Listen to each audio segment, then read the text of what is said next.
সুপ্রভাত all of you. যারা তোমরা বসে রয়েছো টিভির উল্টো দিকে, আজকে অনলাইন এডুকেশন প্রোগ্রামে তাদের সবাইকে সুস্বাগত। দেখো, আজকের সাবজেক্টটা খুব গুরুত্বপূর্ণ সাবজেক্ট। কেন আমি বলছি, তার কারণ হচ্ছে অর্থনীতি এমন একটা সাবজেক্ট যেটা পড়া আমার মনে হয় তোমাদের সবার জন্য প্রয়োজন। তার কারণ অর্থনৈতিক অবস্থাকে বুঝতে গেলেও অর্থনীতি সাবজেক্টটা পড়তে হয়। সঙ্গে সঙ্গে আমরা প্রত্যেকে বাজার ব্যবস্থার মধ্যে দিয়ে চলি। চাহিদা, বাজার এবং অর্থনীতি এগুলো একে অন্যের সঙ্গে ঘনিষ্ঠভাবে জড়িত। কাজেই আমাদের মনে হতে পারে, মানে যারা আমরা নাম্বার পাওয়ার জন্য শুধুমাত্র পড়াশুনো করছি না, আমরা যারা সাধারণ মানুষ, যারা পড়াশুনো ছেড়ে দিয়েছি, পড়াশুনোর বাইরে চলে এসেছি, তাদের জন্যও ইকোনমি অত্যন্ত গুরুত্বপূর্ণ জানা। ইকোনমিটাকে জানা দরকার, অর্থনীতিকে জানা দরকার, কারণ আমরা অর্থনীতির সঙ্গে যুক্ত, অর্থনীতির বাইরে কেউ নয়। দেশীয় অর্থনীতি ব্যক্তিগত অর্থনীতিকে প্রভাবিত করতে পারে।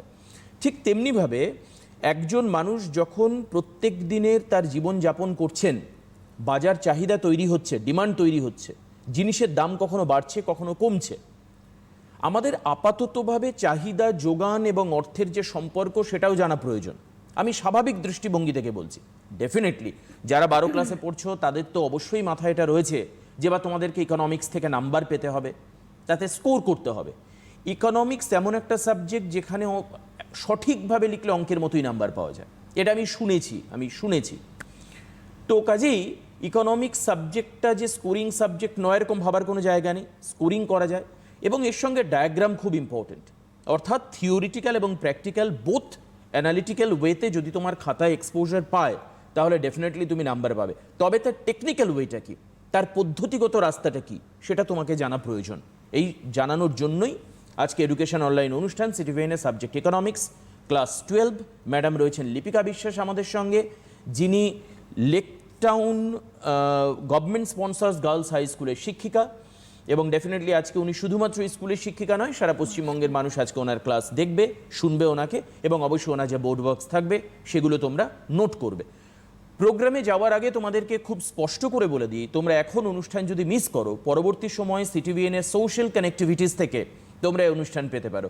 অর্থাৎ তোমরা ফেসবুকে প্রোগ্রাম পেতে পারো, ইউটিউবে অনলাইন এডুকেশন সার্চ করে আজকে ডেট দিলে 11-10-2020 তোমরা এই অনুষ্ঠানটা পেতে পারো। অর্থাৎ ফার্দার যদি তোমার কখনো প্রয়োজন হয় রিপিট করার, আরেকবার দেখার, আরেকবার ম্যাডামের বক্তব্য শোনার, obviously you can do that, তোমরা এটা করতে পারো। তো ম্যাডামকে স্বাগত জানাই আজকের অনুষ্ঠানে। ম্যাডাম আগে বললেন যে আগেও আপনি দুবার এসেছেন, দুদিন এসেছেন, আজকে নিয়ে থার্ড টাইম, আমার সঙ্গে ফার্স্ট টাইম।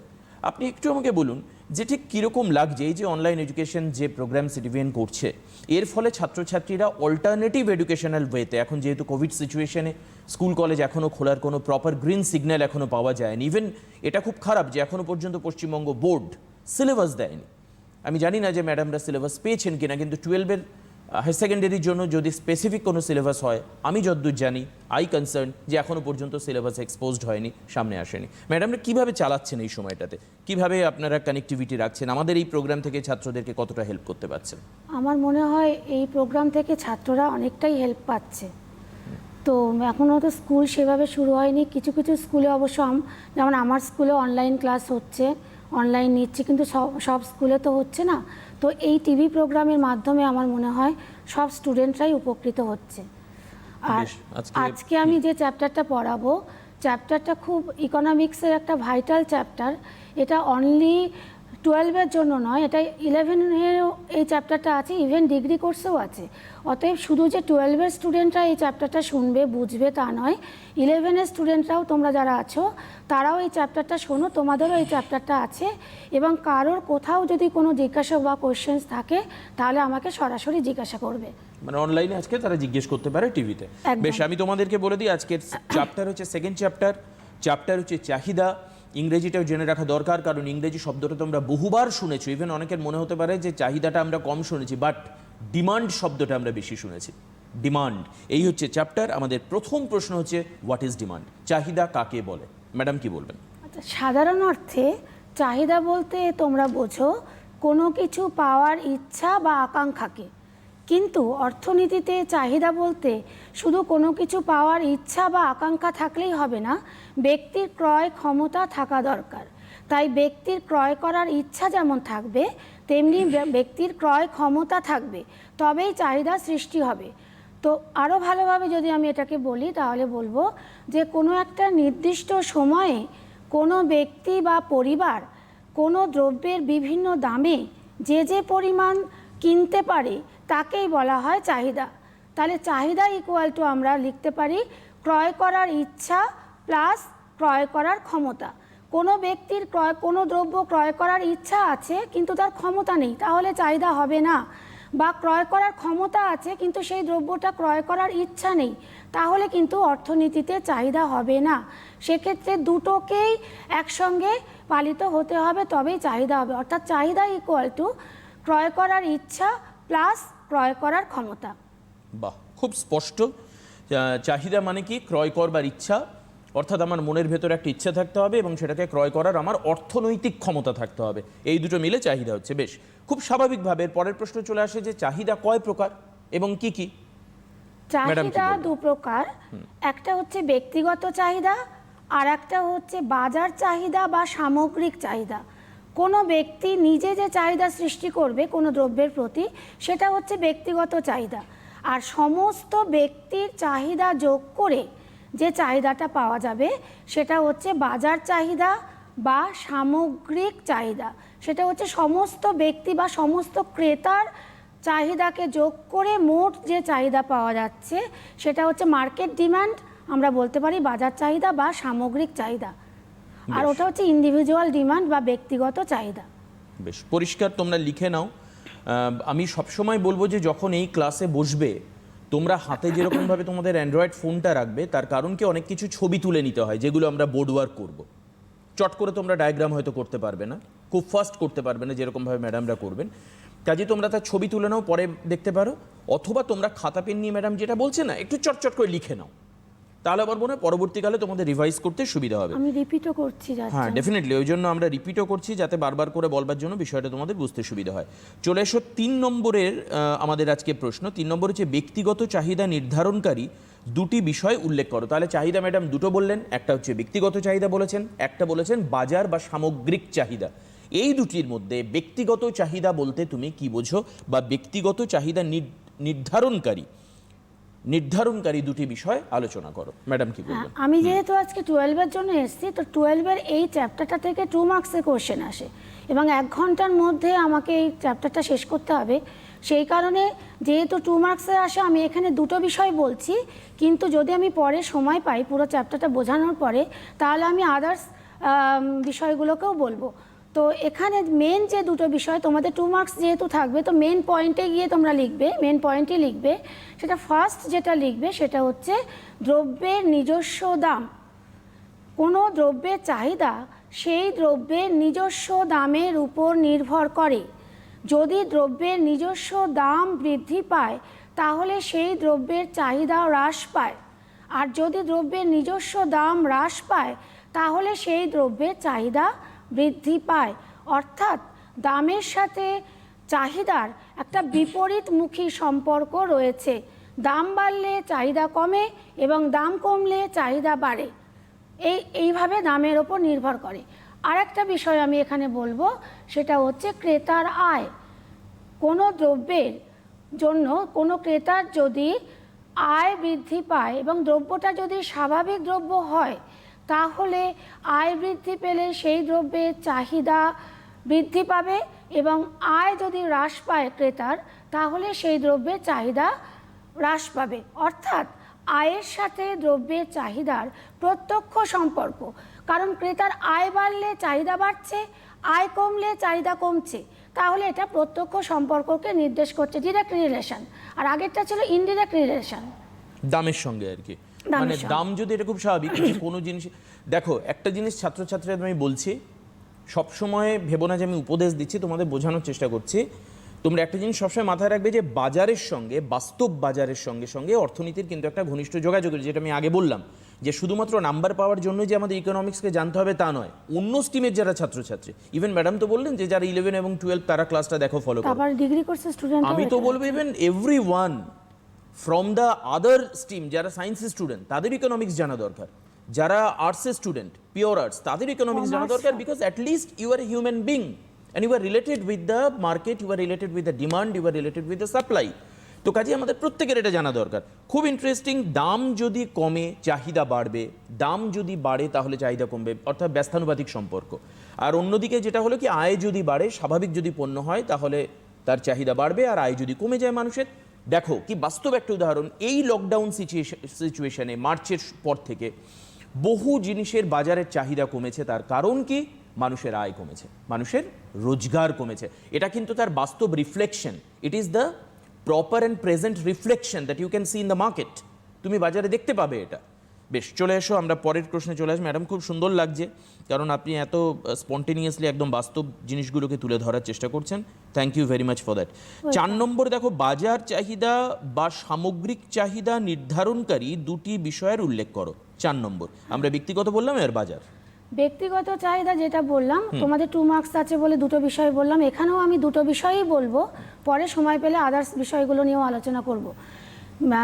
বাজার চাহিদা বা সামগ্রিক চাহিদা নির্ভর করে জনসংখ্যার আয়তনের ওপর। কোনো দেশের জনসংখ্যা যদি দ্রুত হারে বাড়ে তাহলে সেই দেশের দ্রব্যের বাজার চাহিদা বা সামগ্রিক চাহিদাও বাড়বে। এটা হলো একটা বিষয়। আর একটা বিষয় হচ্ছে বিজ্ঞাপন ব্যয়। কোনো দ্রব্যের জন্য বিজ্ঞাপন ব্যয় যদি বৃদ্ধি পায় তাহলে সেই দ্রব্যের বাজার চাহিদা বা সামগ্রিক চাহিদা বেড়ে যাবে। এই দুটো বিষয়ের ওপর বাজার চাহিদা নির্ভর করে, এটা আলোচনা করলাম। আরও অনেক বিষয় আছে, সেগুলো পরে করব। এটা স্বাভাবিক। আমরা এখন বর্তমানে বিভিন্ন টেলিভিশন চ্যানেল বা নিউজ চ্যানেলের বিজ্ঞাপনের বাড়বাড়ন্ত দেখে খুব স্বাভাবিকভাবে বুঝতে পারি যে কেন বিক্রেতারা বিজ্ঞাপন দেন। মানে তার একটা প্রপার রিফ্লেকশন আমরা দেখলাম যে যদি বিজ্ঞাপন বাড়ে তাহলে সেক্ষেত্রে চাহিদা বাড়ার একটা সম্ভাবনা থাকে। বেশ, আমরা চলে আসি 5 নম্বর প্রশ্নে। চাহিদার নিয়ম বা সূত্র কি? What is the formula of demand? হ্যাঁ, very important, law of demand. তো ইংলিশ টার্মটা তোমরা মনে রাখবে, ল অফ ডিমান্ড। তো আমি এটা একটু বোর্ড ওয়ার্ক করছি, তোমরা দেখো। Right. Law of demand, English টার্মটা মনে রাখবে, কারণ এই কারণেই যে এর বেঙ্গলি টার্ম অনেক হয়। চাহিদার সূত্র, চাহিদার নিয়ম, চাহিদার বিধি। তো এতগুলো বাংলা টার্ম হয়, সেই কারণে আমি ইংলিশ টার্মটা মুখস্থ রাখতে বলি।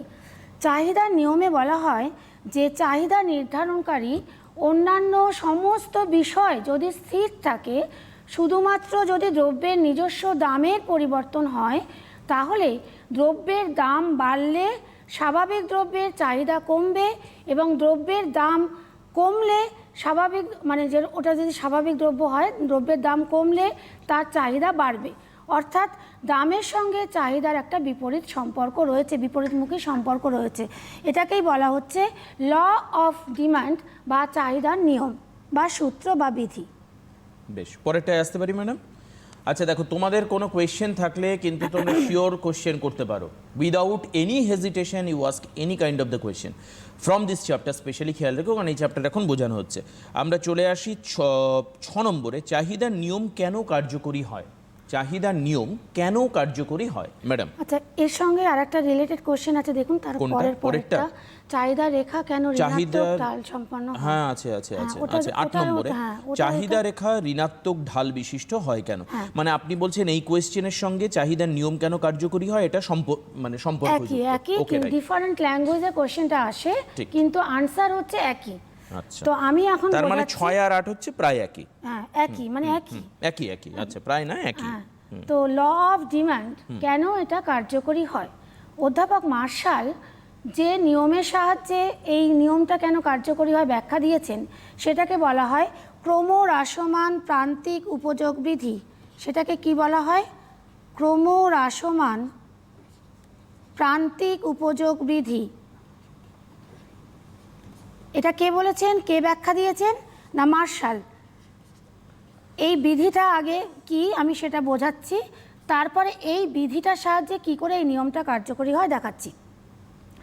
মার্শাল বলেছেন যে কোনো দ্রব্যের একটা নির্দিষ্ট সময়ে ভোগ যত বাড়ানো যায় তত তার প্রান্তিক উপযোগ হ্রাস পায়, ক্রমশ হ্রাস পায়। এটাকে বলা হচ্ছে ক্রমহ্রাসমান প্রান্তিক উপযোগ বিধি।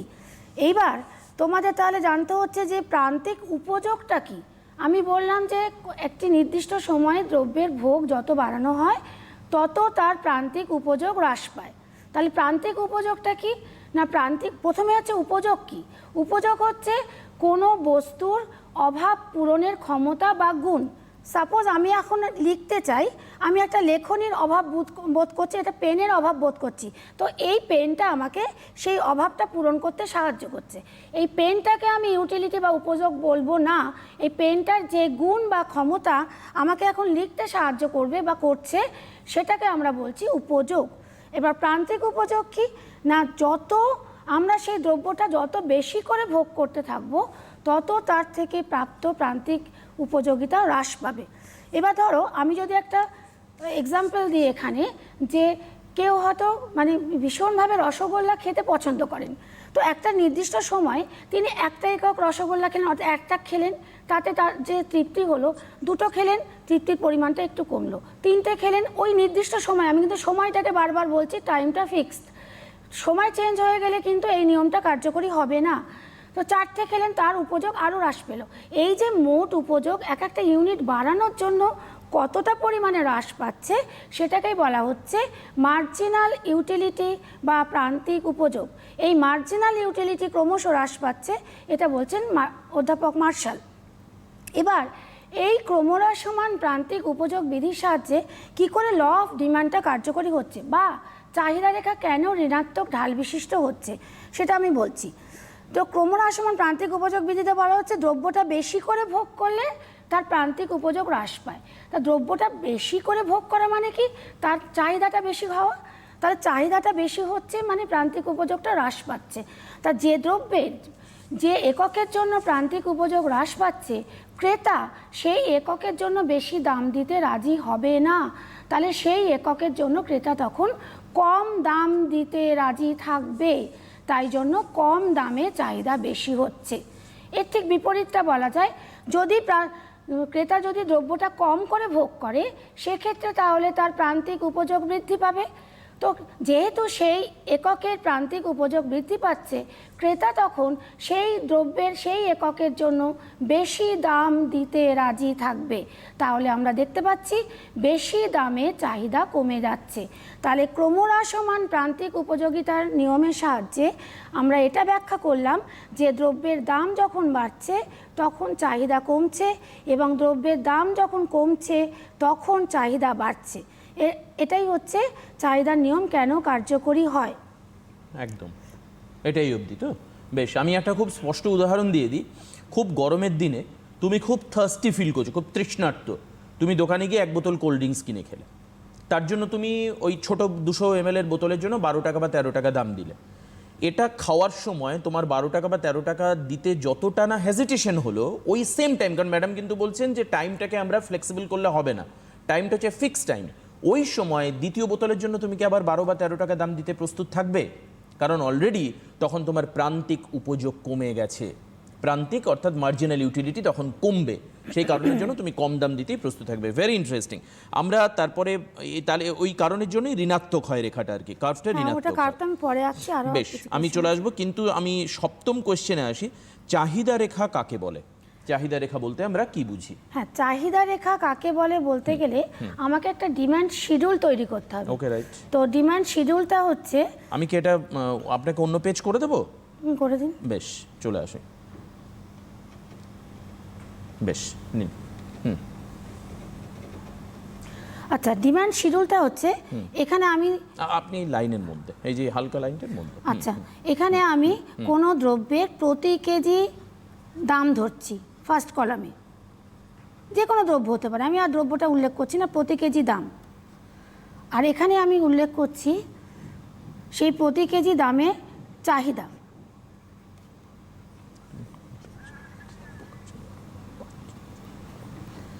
চাহিদাটা কত হচ্ছে? সাপোজ কোনো একটা দ্রব্যের দাম যখন 100 টাকা পার কেজি, তখন কোনো ক্রেতা বা পরিবার সেই দ্রব্যটার জন্য 5 কেজি চাহিদা করছে। এবার যদি দ্রব্যটার দাম 100 টাকা থেকে বেড়ে 150 টাকা হয়, তাহলে চাহিদা 5 কেজি থেকে কমে 3 কেজি হচ্ছে সাপোজ। এইবার দ্রব্যটার দাম 100 টাকা থেকে কমে বেড়ে 150 টাকা হলো, তখন আমি দেখলাম চাহিদা আমার 5 কেজি থেকে কমে গেল। এবার যদি 100 টাকা থেকে দামটা কমে 90 টাকা হয়, তাহলে আমরা দেখছি 5 কেজি থেকে চাহিদাটা বেড়ে হলো 6 কেজি। তাহলে আমার এখানে ল অফ ডিমান্ডটা কার্যকরী হচ্ছে, যে দ্রব্যের দাম যখন 100 টাকা তখন তার চাহিদা হচ্ছে 5 কেজি, যখন দামটা বেড়ে হলো 150 টাকা তখন তার চাহিদা হচ্ছে 3 কেজি, যখন আমি প্রাথমিক দামটাকে ধরে নিয়েছি 100 টাকা, তো যখন দাম কমে 90 টাকা হলো তখন দেখতে পাচ্ছি যে চাহিদাটা বেড়ে 5 কেজি থেকে 6 কেজি হলো। তো এটাকে আমরা বলছি ডিমান্ড শিডিউল বা চাহিদা তালিকা। এই চাহিদা তালিকাটাকে যখন আমি রেখাচিত্রের মাধ্যমে প্রকাশ করব তখন তাকে আমরা বলবো ডিমান্ড কার্ভ বা চাহিদা রেখা। এবার আমি এই শিডিউলটাকে রেখেই আমি সাইডে একটু ছোট করে আঁকছি, কারণ আমার এই এক্সাম্পলটা লাগবেই চাহিদা রেখাটা আঁকতে গেলে, তাই জন্য আমি এটা ইরেজ করছি না, পাশেই আঁকছি, তোমরা পাশেই আঁকো। দুটো অ্যাক্সিস নিচ্ছি, একটা হচ্ছে ও এক্স অ্যাক্সিস হরাইজন্টাল অ্যাক্সিস, আর একটা হচ্ছে ও ওয়াই বা ভার্টিক্যাল অ্যাক্সিস। এবার এই ডিমান্ড কার্ভ এটা স্ট্রেট লাইন কার্ভ হতে পারে, মানে সরল রৈখিক রেখা হতে পারে, আবার বক্ররৈখিক রেখাও হতে পারে। তা আমি এখানে ধরো সরল রৈখিক একটা রেখা আঁকছি। সাপোজ এই D1 হলো আমাদের ডিমান্ড কার্ভ। এবার এই ডিমান্ড কার্ভের ওপর আমি একটি বিন্দু নিচ্ছি, ধরো এ বিন্দু। এ বিন্দুতে আমি দেখতে পাচ্ছি এই ও ওয়াই অক্ষে আমি দামটাকে নির্দেশ করছি, আর ও এক্স অক্ষে আমি চাহিদা বা দ্রব্য ক্রয়ের পরিমাণটাকে নির্দেশ করছি। ও পয়েন্টে আমি দেখতে পাচ্ছি যে দ্রব্যের দাম হচ্ছে ওপি। সেই ওপিটা আমি ওপি না লিখে, যেহেতু আমি এই এক্সাম্পলের রেসপেক্টে আমি চাহিদা রেখাটা আঁকছি, তাই জন্য আমি এখানে দামটাকে ধরছি 100। বোঝা যাচ্ছে কি, নাকি একটু ইরেজ করে দেবো? একটু করে দিলে এই লেখাগুলো যদি একটু সরিয়ে লেখা যায়, 5 কেজি 3 কেজি 6 কেজি, এইগুলোকে আমি এখানে লিখছি। এটা লিখে আমরা ওটা ইরেজ করে দিতে পারি। 5 কেজি 3 কেজি 6 কেজি। বেশ, এই জায়গাটা আমরা দাঁড়ান একটা মিনিট।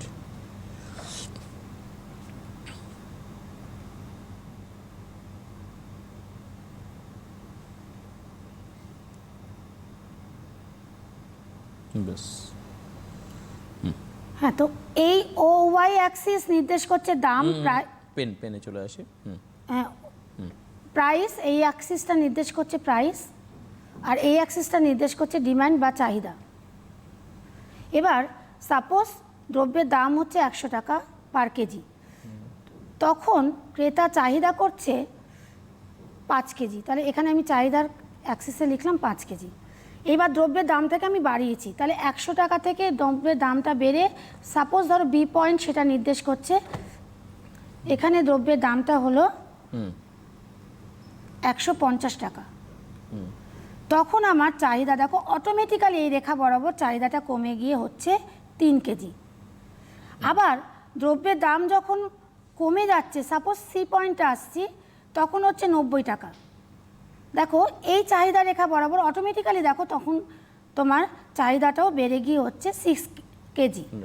তাহলে এখানে আমি দেখতে পাচ্ছি, এখানে আমি দেখতে পাচ্ছি যে যখন দ্রব্যের দাম বাড়ছে তখন চাহিদা কমছে, আর যখন দ্রব্যের দাম কমছে তখন চাহিদা বাড়ছে। তাহলে এই যে আমি বিভিন্ন এই যে দ্রব্যের দাম এবং দ্রব্যের পরিমাণের মধ্যে আমি যে বিভিন্ন সমন্বয়গুলো পেলাম, এ পয়েন্ট একটা, বি পয়েন্ট একটা, সি পয়েন্ট একটা, এই সমন্বয়গুলোর মধ্যে দিয়ে যে রেখাটাকে অঙ্কন করা হলো সেই রেখাটাকে বলছি এখানে ডিমান্ড কার্ভ বা চাহিদা রেখা। অর্থাৎ চাহিদা তালিকাকে যখন আমরা রেখাচিত্রের মাধ্যমে প্রকাশ করছি তখন তাকে আমরা বলছি ডিমান্ড কার্ভ বা চাহিদা রেখা। বেশ, তো আমরা ছবিটা একবার দেখে নিই চট করে। একটা যদি আমাদের আমরা ছবি তুলে নিতে পারি, একটা স্ন্যাপ যদি আমরা তুলে নিতে পারি আমাদের অ্যান্ড্রয়েড ফোনের মাধ্যমে, তাহলে আমার মনে হয় যে তোমাদের অসুবিধা হওয়ার কথা নয়। দেখে নাও, যখন 100 টাকা দাম তখন যে ধরনের চাহিদা রয়েছে, যখন 150 টাকা হচ্ছে তখন চাহিদা কিন্তু কমছে, 3 কেজি হচ্ছে। যখন 90 টাকা হচ্ছে যখন 90 টাকা হচ্ছে, অর্থাৎ দাম কমে যাচ্ছে সাধারণ দামের থেকে 100 টাকা থেকে, তখন কিন্তু আবার চাহিদা বাড়ছে। সেই কাফটাই তোমাদের টেলিভিশন স্ক্রিনে খুব স্পষ্টভাবে দেখতে পাওয়া যাচ্ছে। বেশ, আমরা এটাকে রেখেই আমরা চলে যাব হচ্ছে পরের কোয়েশ্চেনে। পরের কোয়েশ্চেন একটু দেখে নিই। পরের কোয়েশ্চেনটা আছে এরকম, যে চাহিদা অপেক্ষক কাকে বলে? 9 নম্বর কোয়েশ্চেন, চাহিদা অপেক্ষক বলতে তোমরা কি বোঝো? ম্যাডাম কি বলবেন? হ্যাঁ বলছি, এটা একটু ততক্ষণ ইরেজ করে দিন, আমার বললাম। সরিয়ে দিচ্ছি আমি। আচ্ছা, চাহিদা অপেক্ষক বা ডিমান্ড ফাংশন, আমরা এক্ষুনি দেখেছি যে বারবারই বলছি একই কথা, যে দামের সঙ্গে চাহিদার বিপরীতমুখী সম্পর্ক। দাম বাড়লে চাহিদা কমে এবং দাম কমলে চাহিদা বাড়ে। এই বিপরীতমুখী সম্পর্ককেই আমরা বলি ডিমান্ড ফাংশন। তো ডিমান্ড ফাংশনটাকে লিখতে হয় এইভাবে, demand is a function of price. তার মানে demand depends on price. If price increases then demand, if price increases then demand decreases, if price decreases then demand increases। আমি শর্টে এটাকে সিম্বল দিয়ে বোঝালাম, ইনক্রিজ চিহ্নটা উপরের দিকে দিলাম, ডিক্রিজ চিহ্নটা নিচের দিকে দিলাম। তাহলে demand depends on price, if price increases then demand decreases, if price decreases then demand increases. অর্থাৎ দাম বাড়লে চাহিদা কমছে এবং দাম কমলে চাহিদা বাড়ছে। এই ঘটনাটাকে আমি এই ফাংশনটা দিয়ে প্রকাশ করছি, এটাকে বলা হচ্ছে ডিমান্ড ফাংশন বা চাহিদা অপেক্ষক, বাংলায় চাহিদা অপেক্ষক। বোঝা গেল? কারোর কোনো কোশ্চেন থাকলে আমাকে জিজ্ঞাসা করবে, আমি আবার তোমাদেরকে বুঝিয়ে দেবো যদি কোথাও বুঝতে কোনো প্রবলেম হয়। একদম। আমরা চলে আসছি পরের কোশ্চেনে, 10 নম্বর প্রশ্ন দেখো, চাহিদা রেখার ঢাল কাকে বলে? চাহিদা রেখার ঢাল বলতে তুমি কি বোঝো ম্যাডাম? হ্যাঁ, এটা 10 নম্বর প্রশ্ন। হ্যাঁ, এখানেও আমি একটা ছবি আঁকছি এবং চাহিদা রেখাকে আঁকছি। তোমরা, আমি এই চ্যাপ্টারে যতই ছবি আঁকবো দুটো অ্যাক্সিস সেম নির্দেশ করবে। তো তোমরা লিখে নাও কোন অ্যাক্সিস কী নির্দেশ করবে, আমি আগের ছবিতেই দিয়েছি। এবার সাপোজ আমি একটা সরলরৈখিক চাহিদা রেখা আঁকলাম। এই রেখার একটা পয়েন্ট নিলাম এ, এই রেখার উপর, আর একটা পয়েন্ট নিলাম বি। তাহলে এ বিন্দুতে থাকার জন্য সাপোজ দ্রব্যের দাম হচ্ছে পি, দ্রব্যের চাহিদা হচ্ছে কিউ। বি বিন্দুতে আসার জন্য দ্রব্যের দাম হচ্ছে OP1, চাহিদা হচ্ছে OQ1। তাহলে আমি এখানে আমরা দেখতে পাচ্ছি যে দামের পরিবর্তন কতটা হলো PP1, that is equal to AC। চাহিদার পরিবর্তন কতটা হলো QQ1, that is equal to CB। তো এই যে আমরা স্লোপ অফ ডিমান্ড কার্ভ, সেটাকে আমরা লিখতে পারি, স্লোপটাকে এখানে লিখতে পারি যে delta P by delta Q. Delta means change, মানে পরিবর্তন। দামের পরিবর্তন কতটা হলো সেটা হচ্ছে ডেল্টা পি, আমাদের ছবি অনুযায়ী সেটা হচ্ছে PP1 divided by delta Q. চাহিদার পরিবর্তন কতটা হলো আমাদের ছবি অনুযায়ী হচ্ছে QQ1। তাহলে এটা আমি পাচ্ছি লম্ব বাই ভূমি, অর্থাৎ এসিটা হচ্ছে লম্ব ডিভাইডেড বাই বিসিটা হচ্ছে বা সিবিটা হচ্ছে ভূমি। তাহলে আমরা slope of the demand curve equal to আমরা পাচ্ছি দামের পরিবর্তন ডিভাইডেড বাই চাহিদার পরিবর্তন। অর্থাৎ এক ইউনিট চাহিদার পরিবর্তনে দামের কতটা পরিবর্তন হচ্ছে সেই অনুপাতটাই নির্দেশ করছে স্লোপ বা ঢাল চাহিদা রেখার। ওকে, তোমরা দেখে নিয়েছো, যদি অসুবিধা থাকে আরেকবার দেখে নাও, আমি দেখাতে বলছি, একবার বোর্ডটা একটু দেখে নাও, তাহলে তোমাদের বুঝতে সুবিধা হবে। পারলে ছবিটা তুলে নাও, পরবর্তীকালে ম্যাডাম কি বলেছেন এটা তুমি, আবারও বলছি যে সোশ্যাল মিডিয়া অ্যাক্সেস করলে সিটিভিএনে তুমি পেয়ে যাবে, ফেসবুক থেকে ইউটিউব থেকে তুমি পাবে প্রোগ্রামটা, তো কাজেই অসুবিধা হওয়ার কথা নয়। যা যা ম্যাডাম বলেছেন পরে আবার এই কথাগুলি তুমি শুনতে পাবে ইচ্ছা করলে। চলে আসছি যে 11 নম্বরে, এতক্ষণ পর্যন্ত চাহিদার নিয়ম মেনে আমরা চলছিলাম, এবার হচ্ছে চাহিদার নিয়মের ব্যতিক্রম বলতে তুমি কি বোঝো? ব্যতিক্রম কখন হয় বা কিভাবে হয়? তার আগে আমি ওইটা একটু বলবো, কোনটা বলুন? চাহিদা রেখা কেন ঋণাত্মক নেগেটিভলি স্লোপ বেশ, বেশ, হচ্ছে। বেশ, বেশ। এইখানে এই স্লোপটা যেহেতু আলোচনা করলাম, ঢালটা ঋণাত্মক ঢাল বিশিষ্ট হয় কেন? ঋণাত্মক ঢাল বিশিষ্ট। চাহিদা রেখা ঋণাত্মক ঢাল বিশিষ্ট হয় কেন? ঋণাত্মক ঢাল বিশিষ্ট হয় কেন, সেটা চাহিদার নিয়ম কেন কার্যকরী হয় সেখানে ব্যাখ্যাটা দিয়েছি। এইবার আমি রেখাটা দিয়ে দেখাচ্ছি। দেখো, এই যে চাহিদা রেখাটা আমরা দেখছি, এটা নিম্নগামী, আর নিম্নগামী রেখা মানে তার স্লোপটা হচ্ছে নেগেটিভ। তাহলে আমি ওই নিয়মটা যদি, চাহিদার নিয়মটা যদি কার্যকরী হয়, তাহলে এই রেখা বরাবর আমি দেখাচ্ছি দাম বাড়লে চাহিদা কমছে, দাম কমলে চাহিদা বাড়ছে। তো সেই কারণেই এই চাহিদা রেখাটা হচ্ছে নিম্নমুখী ঋণাত্মক ঢাল বিশিষ্ট। এই চাহিদা রেখাটার বৈশিষ্ট্য হচ্ছে নিম্নমুখী ঋণাত্মক ঢাল বিশিষ্ট। বেশ, এবার 11টা কি একই? চাহিদার নিয়মের ব্যতিক্রম না। কি? আচ্ছা বেশ, তাহলে 11 নম্বর কোয়েশ্চেন হচ্ছে চাহিদার নিয়মের ব্যতিক্রম বলতে তুমি কি বোঝো বা কি জিনিসটা ম্যাডাম? ল অফ ডিমান্ড আগে বলেছি, এবার তার ব্যতিক্রম। ব্যতিক্রমটা তাহলে কি হবে? তার ঠিক অপোজিটটা হবে, অর্থাৎ দ্রব্যের নিজস্ব দাম বাড়লে চাহিদা বাড়বে এবং দ্রব্যের নিজস্ব দাম কমলে চাহিদা কমবে। নিয়মে যা বলা হয়েছে তার ঠিক অপোজিটটা হচ্ছে ব্যতিক্রম। এটাকেই বলা হচ্ছে চাহিদার নিয়মের ব্যতিক্রম। বেশ, আমরা তার পরের কোয়েশ্চেনে চলে আসছি। কোন কোন ক্ষেত্রে চাহিদার নিয়মের ব্যতিক্রমের যে কথা ম্যাডাম বলছিলেন সেটা ঘটে, কার্যকরী হয়? কোন কোন ক্ষেত্রে? হ্যাঁ, অনেকগুলো ক্ষেত্রেই চাহিদার নিয়মের ব্যতিক্রম ঘটে। আমি এখানে দুটো নিয়ম আগে আলোচনা করব, তারপরে যদি সময় পাই পরে আমি বাকিগুলো করব। প্রথম যেটা, সেটা হচ্ছে গিফেন দ্রব্যের ক্ষেত্রে। Very interesting. এই গিফেন দ্রব্যটা কি, তোমরা যদি এই গল্পটা শোনো, ঘটনাটা শোনো। 19বিংশ শতাব্দীতে রবার্ট গিফেন আয়ারল্যান্ডে প্রথম লক্ষ্য করেন যে আয়ারল্যান্ডের বাসীদের প্রধান খাদ্য আলু আর মাংস। আলু, কোনো কোনো বইতে দেখবে তোমরা রুটি লেখা আছে, তো আলু হোক রুটি হোক যাই হোক, একটা হচ্ছে শর্করা জাতীয় খাদ্য আর একটা হচ্ছে প্রোটিন জাতীয় খাদ্য, মাংসটা হচ্ছে প্রোটিন। এইবার তিনি লক্ষ্য করেন যে আলুর দাম বাড়ল, তাহলে আমরা চাহিদার নিয়ম অনুযায়ী আমাদের কি হওয়ার কথা, আলুর চাহিদা কমে যাবে। কিন্তু উনি দেখলেন না, আলুর চাহিদা কমলো না, আলুর চাহিদা একই থাকলো বা আলুর চাহিদা বেড়ে গেল। কি করে? না, আলুর দাম বাড়া সত্ত্বেও যেহেতু মাংসটা আরও কস্টলি এবং তাদের অবস্থাও খুব একটা ভালো নয়, অর্থনৈতিক অবস্থা, তো তারা তখন কি করলো, বেশি দাম সম্পন্ন মাংসের ওপর ব্যয়টা কমিয়ে দিয়ে তারা আলুর ওপর ব্যয়টা একই রাখলো বা বাড়িয়ে দিল। তার ফলে কি হলো, আলুর চাহিদা কমলো না, আলুর চাহিদা একই থাকলো বা আলুর চাহিদা বেড়ে গেল। তাহলে গিফেনের নাম অনুসারে সমস্ত শর্করা জাতীয় দ্রব্যগুলোকে গিফেন গুডস বা গিফেন দ্রব্য বলা হয়, এবং এটা ব্যাখ্যা করছে যে চাহিদার নিয়মটা এখানে কার্যকরী হচ্ছে না, চাহিদার নিয়মের ব্যতিক্রম দেখা দিচ্ছে। ওকে, ক্লিয়ার। আমরা পরের কোয়েশ্চেনে চলে আসতে পারি তোমাদের জন্য। পরের কোয়েশ্চেন হচ্ছে এটা, ঋণাত্মক ঢাল বিশিষ্ট চাহিদা রেখা বা আরেকটা বিষয়, কোনটা একটা বলুন? বিষয় বললাম, আরেকটা বিষয় বলবো। আরেকটা বিষয় বলবেন তো? বেশ, আচ্ছা, মানে ব্যতিক্রমের ক্ষেত্রে আর কোন কোন ক্ষেত্রে? আর একটা বিষয় আমি বলছি, খুব ইন্টারেস্টিং বিষয়, সেটা হচ্ছে শেয়ার বাজার।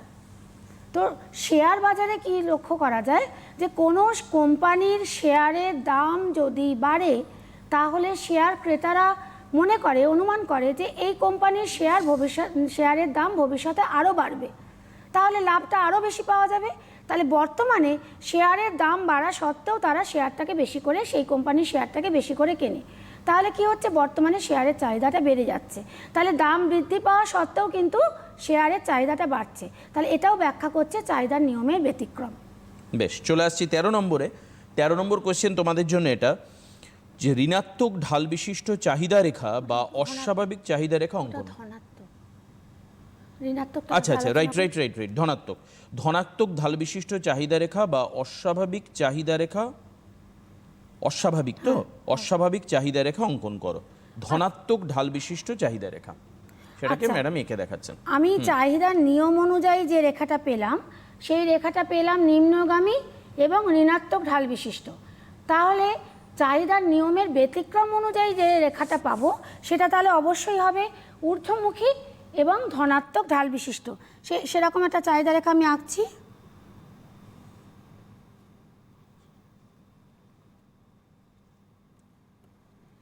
ঊর্ধ্বমুখী ধনাত্মক ঢাল বিশিষ্ট।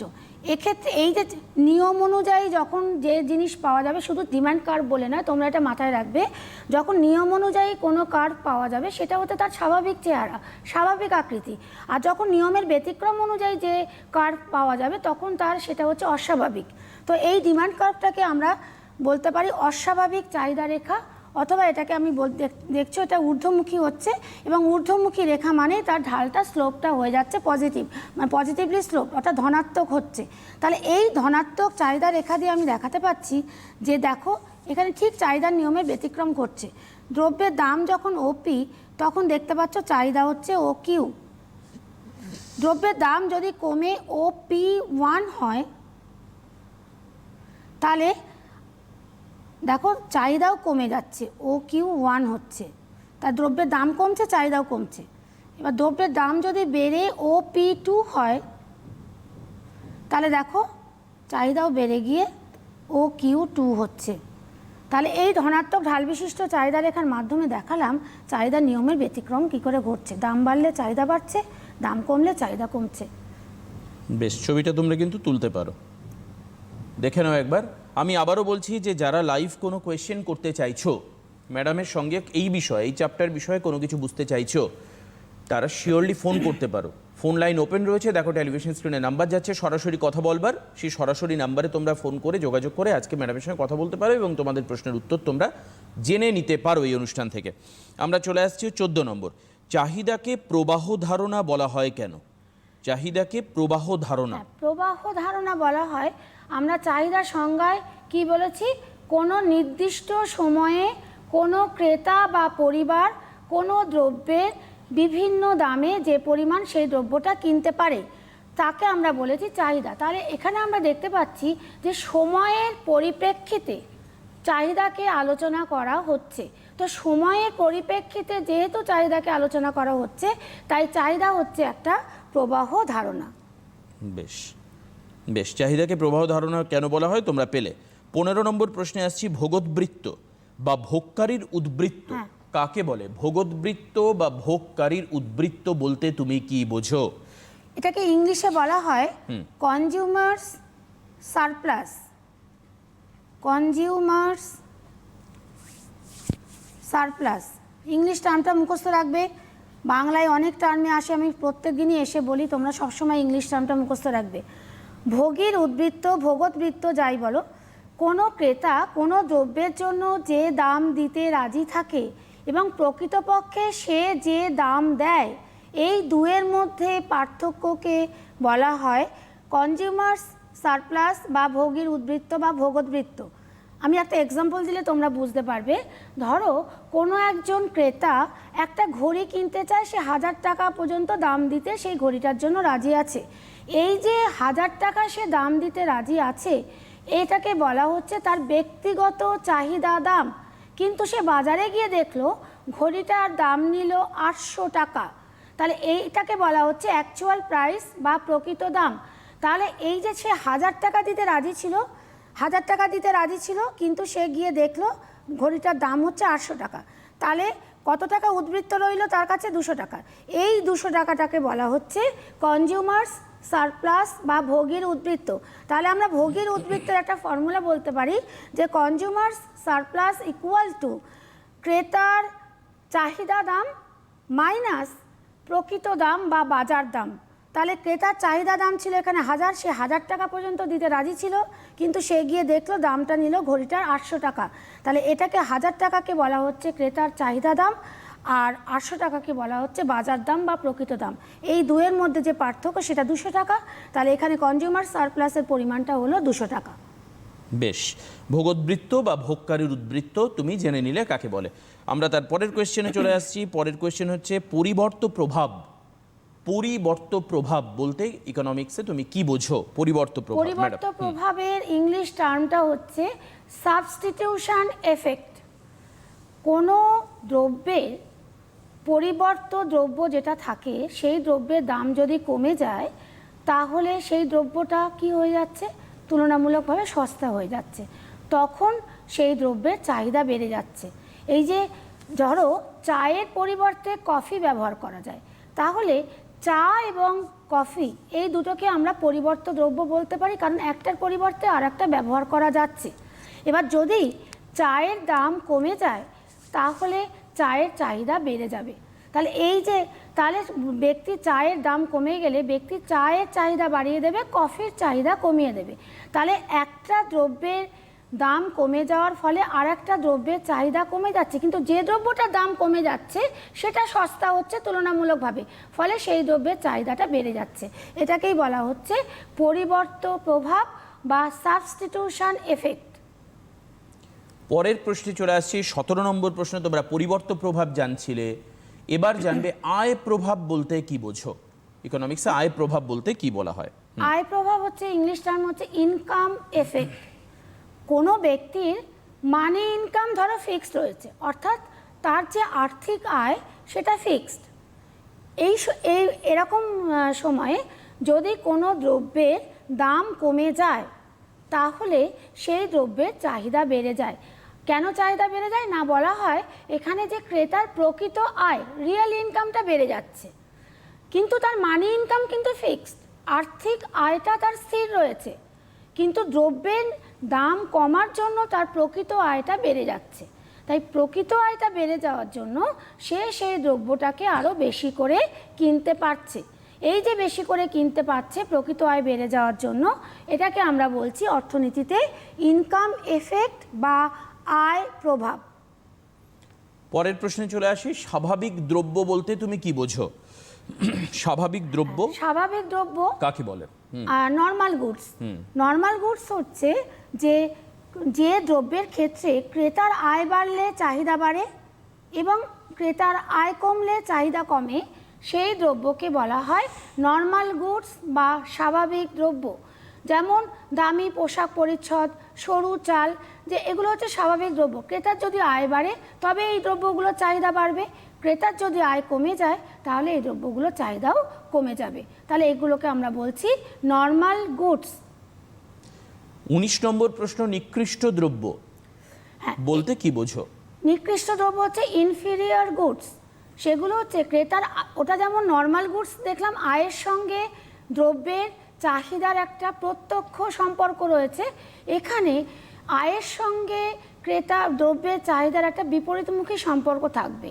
অর্থাৎ যে দ্রব্যের ক্ষেত্রে, ওটা নিকৃষ্ট দ্রব্য বলেছে, ক্রেতার আয় বাড়লে চাহিদা কমে যায় এবং আয় কমলে চাহিদা বেড়ে যায়, সেই দ্রব্যকে বলা হয় ইনফিরিয়র গুডস বা নিকৃষ্ট দ্রব্য। যেমন মোটা চাল, ক্রেতার যদি আয় বাড়ে তাহলে কি ক্রেতা মোটা চাল আর সে নেবে, খাবে না, তাহলে সে কি করবে, সরু চাল কিনবে। তাহলে ক্রেতার আয় বাড়ার জন্য মোটা চালের চাহিদা কমে যাচ্ছে। তাহলে এটা হচ্ছে ইনফিরিয়র গুডস বা নিকৃষ্ট দ্রব্য। চলে আসছি পরেরটা, এটা নিয়ে ম্যাডাম একটু আগে বলেছেন যদিও, তবু আরেকবার হয়তো রিপিট করা যেতে পারে। গিফেন দ্রব্য কাকে বলে? আরেকটি প্রশ্ন বোঝাতে গিয়ে একটু আগে কিন্তু গিফেন দ্রব্যের কথা এসছে। গিফেন দ্রব্য আমি অলরেডি বলে দিয়েছি যে গিফেনের নাম অনুসারেই এই শর্করা জাতীয় দ্রব্যগুলোকে আমরা বলি গিফেন দ্রব্য। আর গিফেন দ্রব্য হচ্ছে চাহিদার নিয়মের ব্যতিক্রম ব্যাখ্যা করে। অর্থাৎ এই দ্রব্যগুলোর ক্ষেত্রে আমরা দেখতে পেয়েছি দাম বাড়লেও চাহিদা বাড়ে বা একই থাকে এবং দাম কমলে তার উল্টো ঘটনাটা ঘটবে, এটাকেই বলা হচ্ছে গিফেন দ্রব্য। 21 নম্বর হচ্ছে পরিবর্ত দ্রব্য কাকে বলে? পরিবর্ত দ্রব্য বলতে কি বোঝো? একটা পরিবর্ত দ্রব্য না প্রভাব আছে, দেখুন তো। পরিবর্ত দ্রব্য কাকে বলে? একটা দ্রব্যের পরিবর্তে যখন আর একটা দ্রব্য ব্যবহার করা যায় তখন তাকে আমরা বলি সাবস্টিটিউট গুডস বা পরিবর্ত দ্রব্য।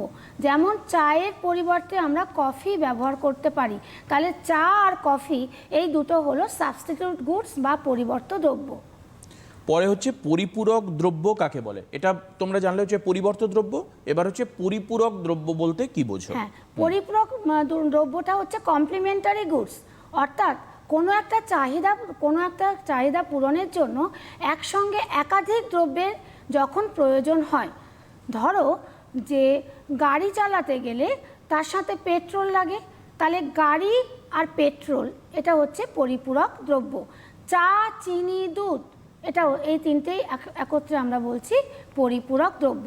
তাহলে কোনো একটা দ্রব্যের চাহিদা পূরণের জন্য যখন তার সংশ্লিষ্ট আরও কতগুলো দ্রব্য লাগছে সেই চাহিদাটাকে পূরণ করার জন্য সেগুলোকে আমরা বলছি পরিপূরক দ্রব্য বা কমপ্লিমেন্টারি গুডস। বেশ, পরের প্রশ্ন চলে আসি। চাহিদার পরিমাণের পরিবর্তন বলতে কি বোঝো? চাহিদার পরিমাণের পরিবর্তন। হ্যাঁ, এটাকে আমরা ইংলিশে বলবো, একটু জিজ্ঞেস করি, এটাকে আমরা ইংলিশে বলবো change in quantity of demand. এখানে ভেরি ইন্টারেস্টিং, একটাকে আমরা বলি যে চেঞ্জ ইন ডিমান্ড, চাহিদার পরিবর্তন, আর একটাকে আমরা বলি change in quantity of demand.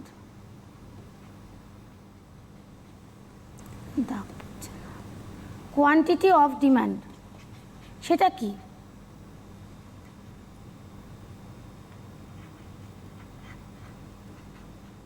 না, লেখাটা ঠিক আসছে না। যাক, চাহিদার পরিমাণের পরিবর্তন। এক্ষেত্রে ক্রেতার, আমি ছবিটা আঁকলে তোমরা বুঝতে পারবে, দ্রব্যের দামের যদি পরিবর্তন হয় তাহলে চাহিদাতেও পরিবর্তন আসে, এবং সেটাকেই আমরা বলছি চাহিদার পরিমাণের পরিবর্তন। এখানে আমরা দেখতে পাচ্ছি, সাপোজ এটা হচ্ছে ডিডি একটা চাহিদা রেখা, দ্রব্যের দাম যখন ওপি, এটা ও এক্স অ্যাক্সিস, এটা ও ওয়াই অ্যাক্সিস, এদিকে দামকে নির্দেশ করছি, এদিকে চাহিদাকে নির্দেশ করছি। দ্রব্যের দাম যখন ওপি তখন দেখতে পাচ্ছি ক্রেতা চাহিদা করছে ও কিউ। এইবার দ্রব্যের দাম কমে যদি ও পি ওয়ান হয় তাহলে দেখতে পাচ্ছি ক্রেতা চাহিদা করছে ও কিউ ওয়ান। তাহলে ক্রেতা প্রথমে ধরো এ বিন্দুতে ছিল, তারপরে চলে এলো বি বিন্দুতে। একই রকমভাবে ক্রেতা যদি এখন সি বিন্দুতে থাকে তাহলে তখন আমি দেখতে পাচ্ছি দ্রব্যের দামটা হচ্ছে ও পি টু, তখন ক্রেতার চাহিদা হচ্ছে ও কিউ টু। তাহলে আমি এখানে কি দেখতে পাচ্ছি? দামের পরিবর্তনের ফলে চাহিদার পরিমাণের পরিবর্তন হচ্ছে। দাম কমলে চাহিদা বাড়ছে, দাম বাড়লে চাহিদা কমছে, স্বাভাবিক দ্রব্যের ক্ষেত্রে। এটাকেই বলা হচ্ছে চাহিদার পরিমাণের পরিবর্তন। এখানে কিন্তু চাহিদা রেখার অবস্থান, এটা খুব মন দিয়ে শুনবে, চাহিদা রেখার অবস্থান স্থির আছে, শুধুমাত্র চাহিদা রেখার ঢালের পরিবর্তন হচ্ছে। অর্থাৎ এ বিন্দুতে চাহিদা রেখার যে ঢাল, স্লোপ, বি বিন্দুতে সেটা নয়, আবার সি বিন্দুতেও সেটা নয়, কিন্তু চাহিদা রেখার অবস্থানের কোনো পরিবর্তন হচ্ছে না। সেম চাহিদা রেখার ওপর ক্রেতা এক বিন্দু থেকে আর এক বিন্দুতে জাস্ট সরে যাচ্ছে। এটাকেই বলা হচ্ছে ওটা চাহিদার পরিমাণের পরিবর্তন বা change in quantity of demand. বেশ, পরের প্রশ্নটা হয়তো এর সঙ্গে প্রায় সম্পর্কিত, কারণ পরের প্রশ্ন হচ্ছে চাহিদার পরিবর্তন বলতে তুমি কি বোঝো? এর আগেরটা বলছিলাম চাহিদার পরিমাণের পরিবর্তন, এবারটা কি চাহিদার পরিবর্তন বলতে তুমি কি বোঝো? হ্যাঁ, চাহিদার পরিবর্তন, এখানে আমি দেখালাম যে চাহিদার পরিমাণের পরিবর্তনের ক্ষেত্রে দেখালাম দামের পরিবর্তন হচ্ছে, দামের পরিবর্তন হচ্ছে, চাহিদা রেখার অবস্থান স্থির থাকছে। কিন্তু এখানে দেখাবো যে চাহিদা রেখার দামের কোনো পরিবর্তন হচ্ছে না, শুধু চাহিদা রেখার অবস্থানের পরিবর্তন হচ্ছে। তাহলে সাপোজ প্রাথমিক চাহিদা রেখাটা ছিল ডিডি, এখন চাহিদাটা রেখা হলো ডি1। আবার এখানে দামটা ধরো ওপিতে ফিক্সড রয়েছে, তাহলে আমার ওপি দামে এখানে দামটা ফিক্সড, আগের বেলায় দামটাকে আমি পরিবর্তন করেছিলাম, এখানে দামটা ফিক্সড। এবার স্থির দামে আমি দেখতে পাচ্ছি ক্রেতার চাহিদার পরিমাণে পরিবর্তন হচ্ছে।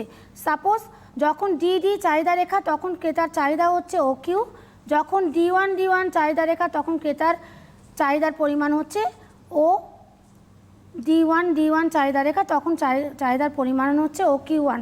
তাহলে আমি এখানে বলতে পারি যে স্থির দামে, দামটা স্থির রয়েছে, স্থির দামে যখন ক্রেতার চাহিদার পরিমাণে পরিবর্তন আসছে তখন সেটাকে আমরা বলছি চাহিদার পরিমাণের পরিবর্তন। এক্ষেত্রে এর সাথে তফাৎটা কি না, এখানে চাহিদা রেখার অবস্থানটা স্থির ছিল, এখানে চাহিদা রেখার অবস্থানের পরিবর্তন হয়েছে। চাহিদা রেখা হয় ডান দিকে সমান্তরালভাবে সরে যাবে, নতুবা বাঁ দিকে সমান্তরালভাবে সরে যাবে। যদি চাহিদা বাড়ে চাহিদা রেখা ডান দিকে সমান্তরালভাবে সরবে, যদি চাহিদা কমে তাহলে চাহিদা রেখা বাঁ দিকে সমান্তরালভাবে সরবে, এবং এক্ষেত্রে দামটা স্থির থাকবে। কিন্তু আগের ক্ষেত্রে দামের কোনো স্থির ছিল না, দামটা পরিবর্তন হয়েছিল। এই হচ্ছে দুটোর মধ্যে তফাৎ। বেশ, আজকে আমি জানি না এখানেই শেষ করতে হবে, হয়তো প্রায় আমাদের সময় আর নেই একদম হাতে। তবু আমি লাস্ট কোয়েশ্চেন জিজ্ঞেস করিনি, 25th ভেবলেন প্রভাব কাকে বলে? হ্যাঁ, ভেবলেন প্রভাব, আমরা চাহিদা পড়তে গেলে আমরা অনেক সময় দেখি যে কতগুলো প্রভাব আসে। তো ভেবলেন প্রভাবটা হচ্ছে যে দ্রব্যের এক্ষেত্রে, ভেবলেন প্রভাবটা তো জিজ্ঞাসা করেছেন। হ্যাঁ, ভেবলেন প্রভাব, হ্যাঁ হ্যাঁ, এক্ষেত্রে ভেবলেন প্রভাবটা হচ্ছে যে আমরা অনেক সময় কি করি, যে দ্রব্যের গুণাগুণের ভিত্তিতে আমরা দ্রব্যকে নির্বাচন করি। তো অনেক সময় কিন্তু ক্রেতার সেই প্রকৃত গুণটা নির্বাচন করার সময় মানে সেই যোগ্যতাটা থাকে না। অনেক সময় দেখা যায় যে বেশি দামেই সেটাকে বেশি গ্রহণযোগ্য বলে মনে হয়, যে সেই দ্রব্যটাই বেশি উপকারী হবে বা বেশি ভালো হবে, কিন্তু এটা কিন্তু সবসময় ঠিক হয় না। হাতে আর আজকে সময় নিয়ে আজকে শেষ করতে হচ্ছে। লিপিকা ম্যাডামকে অনেক অনেক ধন্যবাদ, যারা উপস্থিত ছিল অনেক ধন্যবাদ। আমি আবারও বলে রাখি, পরবর্তী সময়ে তোমরা সোশ্যাল সাইট থেকে এই অনুষ্ঠানটা ফার্দার আবার দেখে নিতে পারো। সিটিভিএন এর সোশ্যাল সাইট অ্যাক্সেস করে রাখো, তাহলে তোমাদের সুবিধা হবে। আবার আগামীকাল এডুকেশন অনলাইন অনুষ্ঠানে সকাল ঠিক 9:30টার সময় দেখা হচ্ছে অন্য কোনো সাবজেক্ট নিয়ে। অনেক অনেক ধন্যবাদ তোমাদের, নমস্কার।